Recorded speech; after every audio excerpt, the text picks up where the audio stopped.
શ્યામ કુમારના નમસ્કાર। આજના વિડીયોમાં આપનું સ્વાગત છે। તો ચાલો દરરોજની જેમ આજે પણ મેળવીએ ઉપયોગી જાણકારી, પણ ચેનલને સબસ્ક્રાઇબ કરવાનું ભૂલતા નહીં।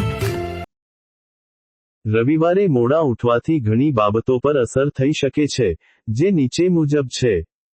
જૈવિક ઘડિયાળમાં ખલેલ। આપણા શરીરમાં એક જૈવિક ઘડિયાળ હોય છે, જે આપણા ઊંઘવાના અને જાગવાના સમયને નિયંત્રિત કરે છે। રવિવારે મોડા ઉઠવાથી આ ઘડિયાળમાં ફેરફાર થાય છે, જેના કારણે સોમવારે સવારે ઉઠવામાં તકલીફ થઈ શકે છે। થાક અને સુસ્તી। મોડા ઉઠવાથી રાત્રે ઊંઘ પણ મોડી આવે છે, જેના કારણે ઊંઘ પૂરી થતી નથી। પરિણામે, આખો દિવસ થાક અને સુસ્તીનો અનુભવ થાય છે। માનસિક સ્વાસ્થ્ય પર અસર। ઊંઘની ખલેલ માનસિક સ્વાસ્થ્ય પર પણ અસર કરી શકે છે। તેના કારણે મૂડ ખરાબ થઈ શકે છે, ચીડિયાપણું આવી શકે છે અને ધ્યાન કેન્દ્રિત કરવામાં તકલીફ થઈ શકે છે।